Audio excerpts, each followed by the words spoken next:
अस्सलाम वालेकुम। जुम्मा मुबारक। खैर मुबारक। कैसी तबीयत है? अब तो बेहतर है कुछ। क्या हो गया था? बुखार हो रही है 3 दिन से, जब भी तो सत निकला हुआ है मेरा। क्या अल्लाह ताला सेहत तंदुरुस्ती दे, ईमान सलामती के साथ। ज़बरदस्ती जाती हूँ, बिल्कुल हिम्मत नहीं होती है जाने की। रात को तो ईशा की नमाज बड़ी मुश्किल से पढ़ी, यहाँ वजू करने बड़ी मुश्किल से आई थी, घुटनों से चला नहीं जा रहा था, अचानक ही दर्द होया था। सोफा पे बैठी थी, वहाँ से उठ कर चली तो चला ही नहीं गया। और क्या तैयारी है काहे की? रमज़ान की? अल्लाह मालिक कर रहा और है। ये शब बारात की रात आ रही है। अल्लाह तौफीक जो देगा वो करेंगे। वैसे तो तौबा इस्तग़फ़ार तो हमेशा ही करनी चाहिए, हाँ, तस्बीह तो पढ़ते रहते हैं, नमाज लेकिन ये का कि है चक्कर।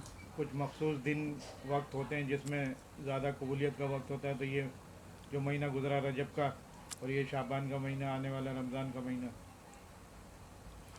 तो बस तो वैसे तो इंसान का हर लम्हा कीमती है, क्योंकि हर लम्हे का उसे जवाब देना है। तो हर लम्हे की, हर दिन की, हर शब्द की कदर करनी चाहिए। लेकिन ये 3 रातें अल्लाह तबारक ताला की तरफ से इस उम्मत के लिए एक तोहफ़ा है। अल्लाह तबारक ताला का करम है नबी पाक सल्लल्लाहु अलैहि वसल्लम की उम्मत पे, कि ये दुरूद पाक का ऐसा तोहफ़ा अता फरमाया है कि अब इंसान जितना चाहे वो अजर व सवाब जमा कर ले, खैर व भलाई जमा कर ले। कैसा लग रहा है इस उम्र में आगे, कि बचपन गुजर गया, जवानी गुजर गई, और अब ये बुढ़ापे का वक्त है, तो सारी ज़िंदगी तुम्हारे सामने है। तो ये शबरात का महीना है, तो तुम शबरात का महीना कैसे बनाती थी? हलवा बनाती थी, डब्बा भर का कनस्तर, चलो वो बन गया हलवा। उसके अलावा फिर हलवे का क्या करती थी? बांटती थी बच्चों में, घरों में, अच्छा, चलो वो भी बन गया। फिर उसके बाद मजदूरों में। और इबादत वगैरह के सिलसिले में क्या करते थे? इबादत करते थे जो अल्लाह तौफीक देता है, जितनी। नमाज तो 12 महीने ही पढ़ती हूँ, जैसी भी पढ़ती हूँ। और कुरान इबादत पाक? में कुरान भी पढ़ती थी, अब तो नहीं पढ़ती है, जब से आँख की कमी हुई है। एक आँख रह गई है, वो भी अधूरी सी है, साई नहीं दिखता। आँख में क्या हुआ था, बताओ ज़रा। आँख में वो पंखा लगा था, राड अंदर से जो निकलता है, वो एकदम जोश से निकला ना, तो मेरे भोंपे पर लगा था, भों फटी थी। और आँख में तो वैसे ही धमक से ही फट गई थी आँख, मानसिया फट गया था। पंखा होता है ना, स्टैंड फैन, हाँ। तो उसका ऊपर का वो हिस्सा निकला हुआ था, तो वो खाली स्टैंड और उसमें जो राड लगी होती है, जो पंखे को ऊपर नीचे करती है, तो वो लगी हुई थी। तो बच्चे खेल रहे थे, ऊपर रखा हुआ था एक साइड पे, तो वहाँ बच्चे खेल रहे थे। हमारी वालदा ने, उन्होंने बच्चे छेड़े, कहीं उनको लगे, तो वो इत्तेफाक से जो है ना मैं वो इसको कस दूं जरा, मेरा हाथ भी सही नहीं लगा, वो राड एकदम वो आया उसका जो बाहर। लट्टू होता है उस पर एकदम हाथ लगा, तो वो ख़राब था। वो एकदम वो राड जो है ना हमारी वालदा की आंख में जाके लगा था, और जुम्मे का दिन था। ये 2013 की बात है, और ये 2022 चल रहा है। सब जुमा पढ़ तो के आ रहे थे। तो पूरी कराची के अंदर हम घूम लिए थे, लेकिन किसी के पास उसका हल नहीं था। हर कोई बोल रहा था आँख निकाल देंगे, साफ़ कर देंगे।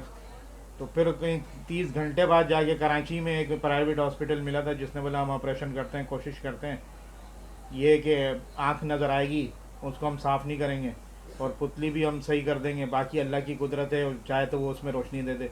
तो 30 घंटे बाद वो ऑपरेशन हुआ था प्राइवेट हॉस्पिटल में, नाम अभी मेरे को याद नहीं आ रहा, गुलशन इकबाल में कोई था। तो वहाँ पर जो है ना वो इसका ऑपरेशन हुआ था, उन्होंने बाकायदा इमरजेंसी में। बाकी बाकी दूसरे सरकारी अस्पतालों में तो इतनी तकलीफ़ें उठाई हैं ना, कि हम मरीज़ तड़प रहा है और वो डॉक्टर नहीं है। 5 घंटे बाद डॉक्टर आएंगे, कहीं 3 घंटे। पूरी कराची में हम, मैं नाम कह लूँ, जितने भी कराची में हॉस्पिटल है ना, सब में हम लेके घूमे सरकारी, जीना लेकिन में तो ये कहा था कि अब सुबह डॉक्टर आएंगे, अब छोड़ जाओ मरीज को। ये जुम्मे के वक्त वाक़या हुआ है, और वो कह रहे हैं कल सुबह डॉक्टर आएंगे। तो अब बताएं, हिसाब लगाओ ज़रा कि इंसान की 9 वैल्यू। बजे डॉक्टर ये आएंगे सिंध तो छोड़ के ये नहीं सूबह आएंगे। सिंध की ये हालत है। कराची में जो जिन अस्पताल है, मेमनगोट में अस्पताल है, जब से कोरंगी मैं 2.5 नंबर पे कुरान नहीं अस्पताल है, पढ़ती हूँ। और जितने भी जहाँ जहाँ भी जो है ना अस्पताल हैं, सब में हम लेके गए, लेकिन 30 घंटे गुजर गए, कोई उसका सद्देबाब नहीं हो रहा था। हमारी वालदा तकलीफ में थी बड़ी। तो दोस्त ऑपरेशन का पास ऑपरेशन किया, फ़ोन किया था अकबर ने, दोस्त फ़ौरन ने उन्होंने जो डॉक्टर है ना बताया था। ऑपरेशन किया उसी टाइम। प्राइवेट अस्पताल था ना वो, तो वो डॉक्टर जो है ना वो फटाफट आ गए, वहाँ मौजूद तो नहीं थे, लेकिन अल्लाह का करम हुआ कि वो प्राइवेट अस्पताल में ये सहूलत होती है कि पैसा फेंको तमाशा देखो। गवर्नमेंट के अस्पताल तो बस जो हैं वो सब जानते ही हैं। तो डॉक्टर ने आते ही जो है ना अपनी ट्रीटमेंट शुरू कर दी। बाकी सरकारी अस्पताल तो सब डॉक्टर यही कह रहे थे, अव्वल तो डॉक्टर थे ही नहीं, जो उनके असिस्टेंट बैठे थे वो यही कह रहे थे कि भाई सुबह आएंगे डॉक्टर, और जहाँ डॉक्टर मिले जिन अस्पतालों में, उन्होंने कहा कि भाई इसको हम साफ़ कर देंगे, खाली कर देंगे, अब ये बेकार हो गई, ख़त्म हो गई। तो एक आप देखें ना कि चेहरे पे बिना आँख के तो एक अजीब सा लगे, कह रहे पत्थर की आँख लगा देना। बहरहाल ये प्राइवेट वाले डॉक्टरों ने ऐसी बात नहीं करी, इन्होंने कहा हम पूरी कोशिश करेंगे आँख को बचाने की, बाकी अल्लाह ताला की कुदरत है। तो उन्होंने फिर आँख को बचाया, यानी कि ये कुदरती आँख आँख है। उन्होंने आँख साफ़ नहीं करी, इसी का ऑपरेशन किया, पुतली को भी सही किया, लेकिन ये कि अभी रोशनी नहीं है, लेकिन चेहरे पे आँख नज़र आती है। पत्थर की आँख तो अजीब सी होती, लेकिन सरकारी अस्पतालों का ये हाल था। ये देखिए, करीब ले जाऊंगा तो आपको नज़र आएगा, ये वाली आँख है, इसमें राड लगी थी पंखे की। उल्टी आँख। हाँ, तो ये है कि उल्टा बच्चों को आँख। बचाते हुए जो है ना हमारी वालदा को ये तकलीफ हुई थी, और मैं उस टाइम जो है ना वो नमाज जुम्मा। बच्चों को बचाया था कि अलीजा चढ़ कर उतरी थी, और मैंने कहा अभी हादिया आएगी तो वो भी आकर चढ़ेगी, हादिया का मेरे को ख्याल आया, मैं और उस टाइम मैं मस्जिद में गई था उसको जुम्मे के हटाने बाद के की लिए अदायगी गई, के लिए। हटाने के लिए गई थी पंखा।